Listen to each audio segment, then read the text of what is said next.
Hello, this is Angelia, and you are listening to or watching the podcast, Why You Do What You Do. For those of you who missed me, I had a little heart episode, ended up in the emergency room. I've had a lot of tests done, got more tests to do next week. But I was down pretty hard. Like this past Monday was the first day I could take a deep breath and it not hurt.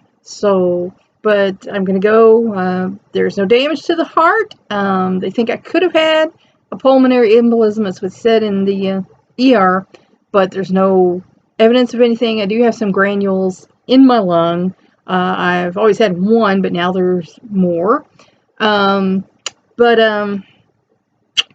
they're going to check the arteries now. So the heart muscle's fine, the valves are fine, but now they're going to check the arteries, make sure there's no clogs that are causing me this problem, So we'll see. So if you're a praying person, maybe send a few up for me, because it's a little scary. But last time we were talking about Lev Vygotsky's sociocultural theory. So we're going to kind of pick back up on that. We'll do a little recap here. The theory basically had the individual, and they had a microsystem, that revolved around them, which would be their family, friends and people like that to start with. And then you move out into the world, and you have, school, church, family, friends, things like that. And then you go out into the world, where you have religious hierarchy, higher education systems, government agencies, transit system, mass media, commerce and industry, and, go on out into, and the chronos system, of course, is the dimension of the time that you're born in, because the time does affect you. Like I said, people born during the Great Depression have a different mindset than people born, in the boom time, the baby boomers. And then they have a different mindset than people born in the 60s and 70s. And we have a different mindset than people born, in the 80s, 90s, 2000s. So your time that you're born in does affect your outlook on things, and it does affect you as a person. Vygotsky's sociocultural theory, like Piaget's theory of cognitive development, stresses children's active engagement with their environment. And that's important. Your kids need to be interacting with their environment. You can't just have them for show. I know people, and especially in some higher income families, and middle income families, the kids are just for show, and people might take umbrage at that, but I just know what I see, where the kid is not allowed to touch things, interact with things. They do not speak to the child unless they need to. There's no conversing, with the child where they teach them things. And that's a dang shame, because that's how children learn, and that's how they get a feel for, what the world is like. So if you're depriving a child of interaction with their environment, you need to stop, and you need to get involved with this child. But whereas Piaget described the solo mind taking in and interpreting information about the world, Vygotsky saw cognitive growth as a collaborative process, meaning all these things work together. In the past, when I was running a charity and a ministry, I was in part of a collaborative, a group of other religious agencies and charitable agencies that work together to try and get things done. We did get some things done, so that was good at least. But all these things, affect your growth as a collaborative. No one thing, has more dominance on any certain thing in your life. It all comes into play. Children, said Vygotsky, learn through social interaction. So children need to be socialized. They need to be socialized with other children. They need to be socialized with adults. That's where they learn the most. So all children need to be socialized properly if they're going to be an effective member of society.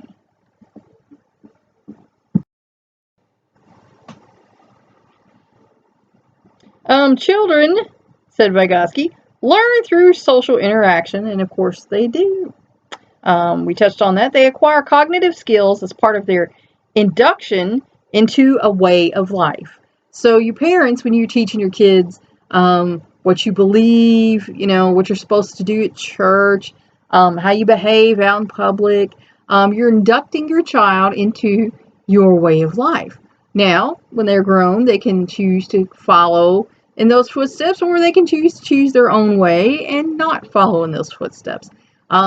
So what you're teaching them is how to live, basically. So make good choices when you're teaching your children, because that impacts all of society.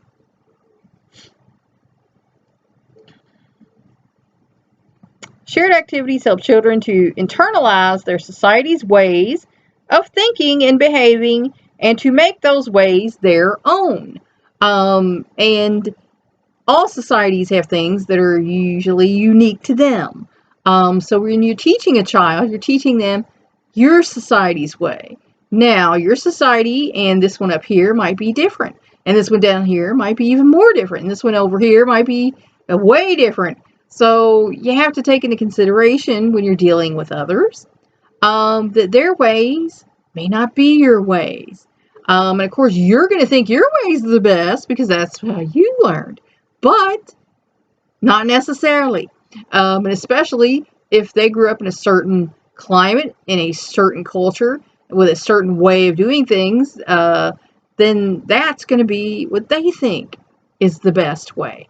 So, it's like Gandhi said, if everyone thinks they're right, then no one can be.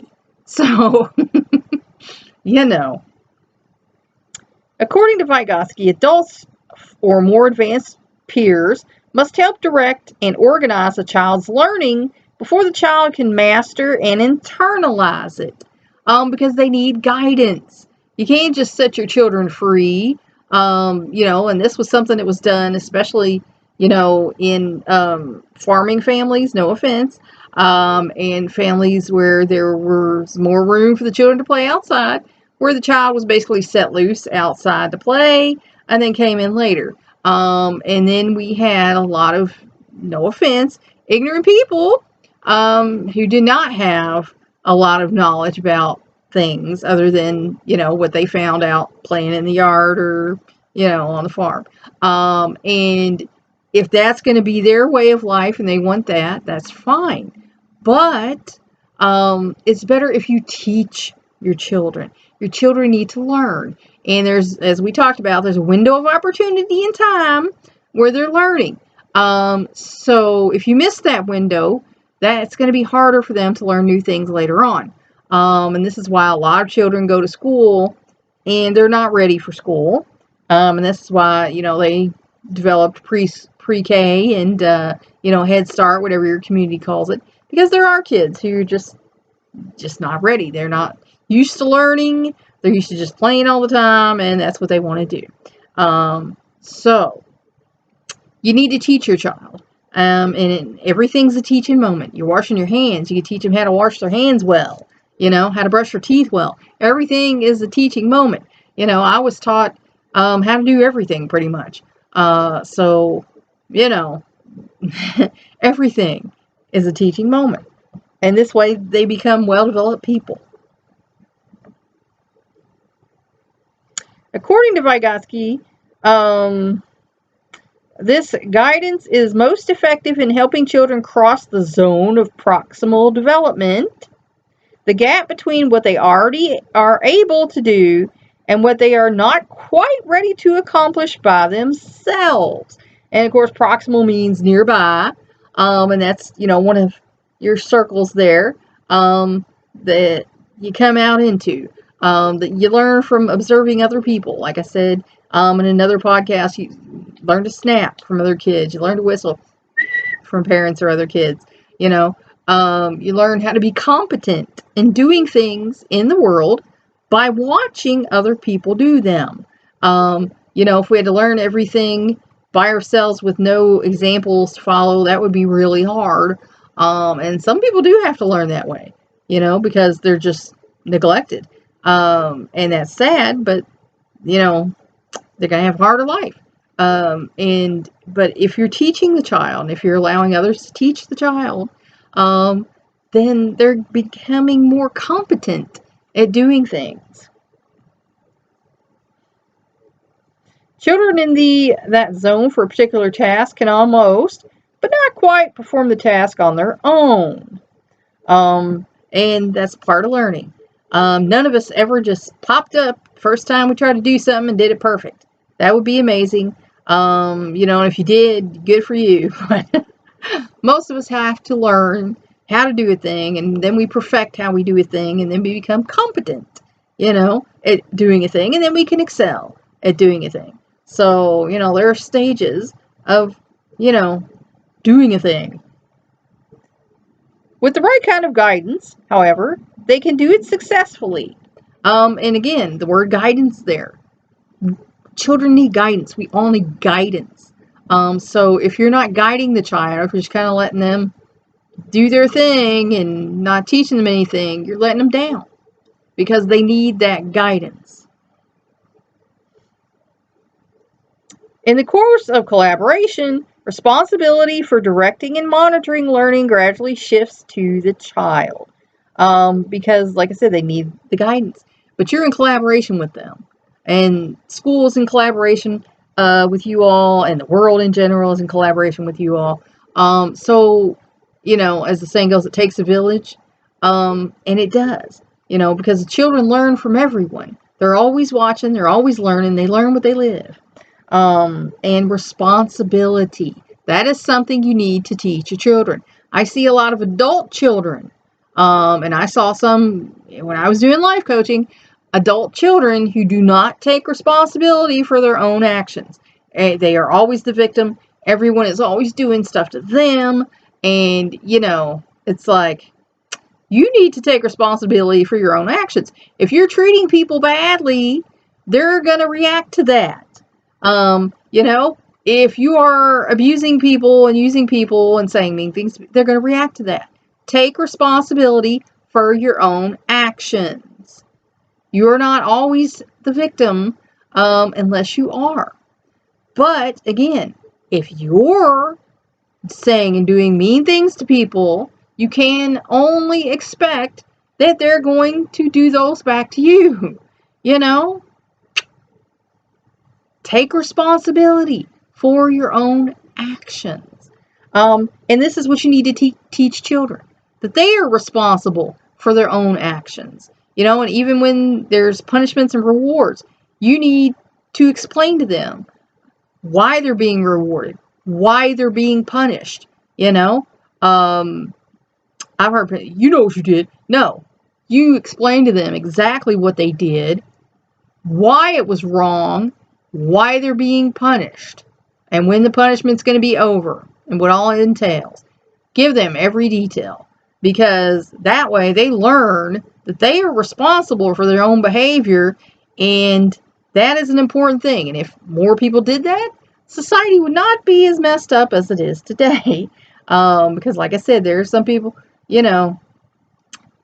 most time I'll be like, yeah, I goofed up. I shouldn't have said that, done that, whatever. But there are people who are always right, and they never take responsibility for their own actions. And that's something I always preached to people who, man, they didn't have to be like that. It's like, but I heard you said this, or you did this to them. And, well, yeah, but they still didn't. No, stop right there. Again, take responsibility for your own actions. And to direct their learning, you have to be kind of like a little guide. Basically, children are just kind of new. I mean, that sounds simplistic, but it's a fact. They don't know anything. They don't know how to do anything. They need your guidance. They need you to direct them along the right path, because they might wander down the wrong path, and kids do that. I know, I've raised 3 of them. So sometimes you got to get a little direction to them. And again, monitoring their learning. That's what school's all about. That's why you get graded. They want to see what you know. Are you learning this? And as parents, it's important for you to encourage them to do their homework, and you could sit there with them too and help them, and make sure they're doing their homework. Don't do their homework for them. But you need to make sure that you know how they're learning, and are they learning? Because, again, collaboration. You're in collaboration with the school, and it's up to you to help that child learn the things that they need to know to go out into the world and be a successful adult. And if you're not interested in that, then you're letting your kid down. Facts. And then again, it gradually shifts to the child, because the child at some point is going to be an adult. So they need to learn to be responsible adults, or they're just going to be adult children out there in the world flailing around. They need to learn that it's up to them to learn and succeed, because when they get a new job, they're not going to know how to do that. It's up to them to learn how to do that and become competent and succeed, So, again, you need to teach them that life is their responsibility. And that will help them a lot. When an adult teaches a child to float, the adult first supports the child in the water and then lets go gradually as the child's body relaxes into a horizontal position. Now, there are people who just kind of throw the kid in the water. That's horrible. You've just traumatized the child. Sink or swim. Okay, they just learned that the world is an unfriendly, scary place where they could be killed at any point in time. That's not going to make them stronger. That's going to make them more insecure. Just the facts there. But again, you do things gradually with the child. You let the child become accustomed to how things feel. You let the child become accustomed to how you do a thing.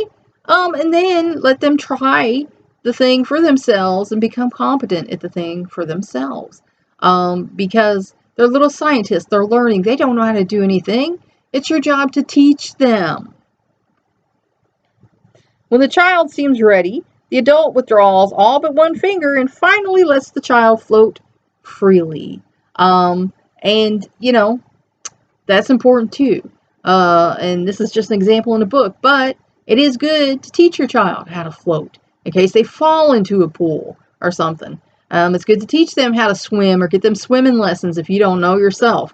My mother went with us to swimming lessons. When I was 13 years old, she didn't know how to swim. She went to Adult Swim swimming lessons, not the program. But that's a good thing to teach your child so that they don't drown. Some followers of Vygotsky, Wood, Bruner, and Ross have applied the metaphor of scaffolds, the temporary platforms on which construction workers stand, to this way of teaching. And again, that's where they stand on this, and then they build up higher, and then you build up higher. So scaffolding would be a word, for that. Scaffolding then is the temporary support that parents, teachers, or others give a child to do a task until the child can do it alone. And again, that's part of a structure, a way that you help support them to learn how to do a thing. Vygotsky's theory has important implications for education and for cognitive testing. Because that way the psychologist or whoever does the testing psychiatrist can figure out where the child is lacking, where they're excelling, and what needs to be happening to help them to excel or be competent in certain areas where they're not. Oh, Lord have mercy. Getting tired here. These tests, which focus on a child's potential, provide a valuable alternative to standard intelligence tests that assess what the child has already learned. Because that's not going to tell you as much as about where their deficits are. It's good that they've learned things, and it's good that they become competent, and it's good that they excel. But if they're having problems in a certain area, like reading or math, that's going to hold them back. That's going to keep them, in the area struggling when you need to bring them up and help them. Many children may benefit from sort of expert guidance Vygotsky prescribes, and most children do. I'd say all children do, honestly, because, a child needs you as a guide. A child needs role models. A child needs people to look up to and to teach them and guide them and show them the right way to go. A major contribution of the contextual perspective has been its emphasis on the social component in development, because that's how children learn. Imitation, and that's how other animals learn to, do sign language, and that's how other animals learn what behaviors that you want them to do, is imitation. And so that's a big deal for kids. They learn by watching. They learn what they live. Everything you experience is teaching you something. So they need that input. Research attention has shifted from the individual to larger interactional units, parents and child, sibling and sibling, the entire family, the neighborhood, and broader societal institutions. Because it all does affect you. It all does affect you. Everything that you experience affects you in some way.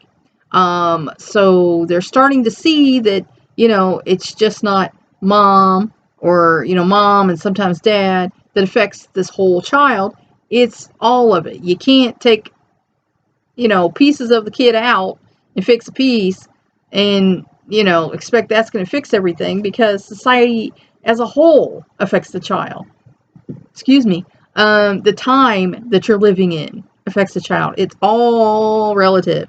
You learn what you live. Everything affects you. The contextual perspective also reminds us that the development of children in one culture or one group within a culture, such as white middle-class Americans, may not be an appropriate norm for children in other societies or cultural groups. And basically that's because of the affluence. A person living in a third world country is not going to have the same opportunities or education as middle class or upper class America. It's just a fact. So, to say one thing is true for all groups of people is not right. It's not a fact. How theory and research work together. No one theory of human development is universally accepted, and no one theoretical perspective explains all facets of development, because as we just said, people are different. Cultures are different. The, lack of money or having money affects you differently. The time you live in affects you differently. So no one thing is true across the board for everyone. So, science is starting to realize that and starting to take that into consideration.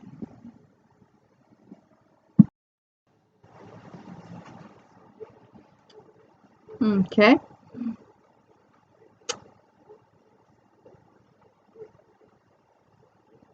Had some company, so I had to pause there.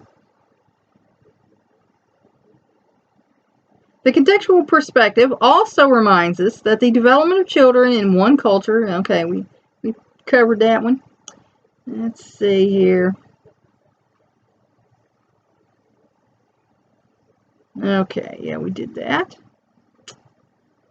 Lacking a widely accepted grand theory, such as those of Freud and Piaget, the trend today is towards smaller mini-theories aimed at explaining specific phenomena, such as how poverty influences family relations.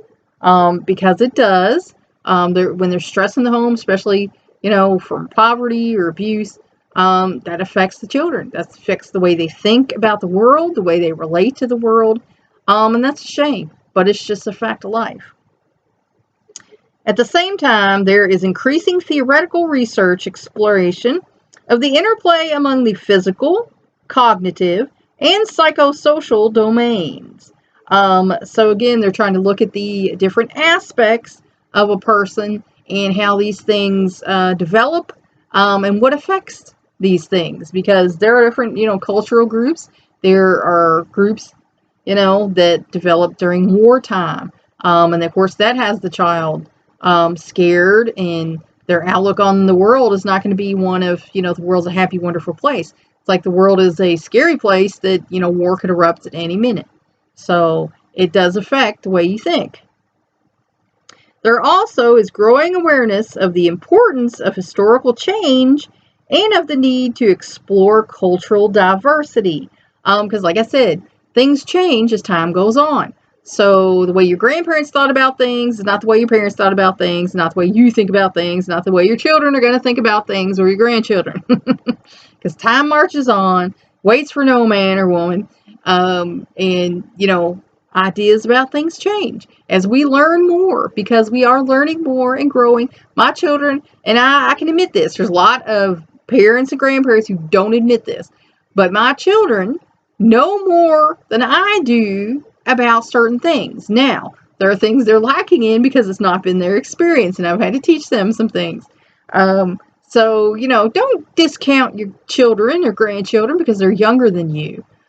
They probably know more about, like I said, technology, and the way, social media works and things like that. And, they probably know some more things. The new math, whatever. But don't discount them because they're younger than you. That's ageist, and you don't want to be ageist. And again, cultural diversity. Not all cultures are the same. I know people who are of different cultures, and some of their ideas I don't find to be as enlightened as, in my opinion, they should be. But having said that, I didn't live in their culture, didn't come up in their culture. So to them, that's normal. To me, it's not. So everyone's different, and there is cultural diversity. And we have to be accepting of that, There's a line between what you think is bad and what is a common thing that's considered good in their society sometimes. So again, you need to deal with people on an individual basis, one-on-one, and not label a whole culture bad because of this, that, or the other thing. You need to educate yourself, learn a little bit more about another culture if you're having a problem with it. And maybe you'll understand a little more. Theories of human development often grow out of and are tested by research. Thus, research questions and methods tend to reflect the researcher's theoretical orientation. So, these tests, if they are worried about, how well your child speaks, that's what the test is going to be geared toward. If they're worried about how the child is emotionally, that's what it's going to be geared toward. So, I've heard parents, go in and their child needs psych testing or EC testing, and they're like, well, you took this test, wasn't that good enough? No, because all tests are different, and they're looking for different things. For example, in trying to understand how a child develops a sense of right and wrong, a behaviorist would examine the way parents respond to the child's behavior. Because, again, what you reward will continue. Even if the reward is that you just let them get away with it. That's a reward. And a punishment will help to curb a behavior. Children are stubborn. You might have to punish them for the same thing a couple of times before they finally decide it's not worth it. What kinds of behavior they punish or praise. And children love praise. you can just see the child smile in their whole demeanor. They perk their head up, put their shoulders back. Like a dog will wag its whole body when you're praising it. A child glows, with that praise. So when a child does something good, you should praise that. Don't just be a punisher and never praise your child. You should be doing both. And like I said, when on our tally chart, we had marks for good behavior and bad behavior. And when you exhibited the bad behaviors, that kind of decreased a little on the good. So praise should be given anytime your child does something good. You should be praising that. It's like, oh my gosh, that was great. That was a great job. I'm proud of you. And that's just going to boost them up. And all children need self-esteem. They really do. And different people have different temperaments. There are people who are just naturally self-deprecating and depressive. And that usually has to do with brain chemistry. And that should be intervened on too, to make sure that child can have the best outcome. A social learning theorist would focus on imitation of moral examples, possibly in stories or in movies. To teach your child morals, there are a lot of books out there. There's a lot of TV shows, and movies and things. There's Christian television for kids. We watch that actually here in my house. My husband enjoys it. So, but you have to teach children morals. They're not born with them. They don't come with them. And if you're not being moral and you're not teaching children morals, don't be surprised one day when your kids are immoral and then you're like, I don't know what happened. I do. I can tell you exactly what happened. So, if you want your children to learn morals, you got to live them and you got to teach them. An information processing researcher might do a task analysis to identify the steps a child goes through in determining the range of moral options available, and then in deciding which option to pursue. And they have a lot of these in school, a lot of these questions, that they do with, counselors and things. It's like, well, this happens. What should so-and-so do? Should he do A, B, or C? And then based on their choice, that's showing them where this child is at morally. Because there are a lot of people in the world who are morally bankrupt. They have no morals. And that's a dang shame. And it's obvious in society, that you need to teach the child morals. You need to have morals, because that makes you a decent person. You're not immoral. And that's what we're taught through most all religions is, how to have morals and be a moral person. And you need to exhibit these morals because children learn what they live. And you need to teach these morals to your children so that they will grow up to be moral people. And like I said, if your children are running wild, not being a moral person, and you're wondering why that is, you need to maybe look into that. And the first place you need to start looking into that is like with yourself. Because like I said, children learn what they're taught. And that's where we're going to stop today. Get off that soapbox. And I hope this has helped you to figure out a little bit more of why you do what you do. Until next time.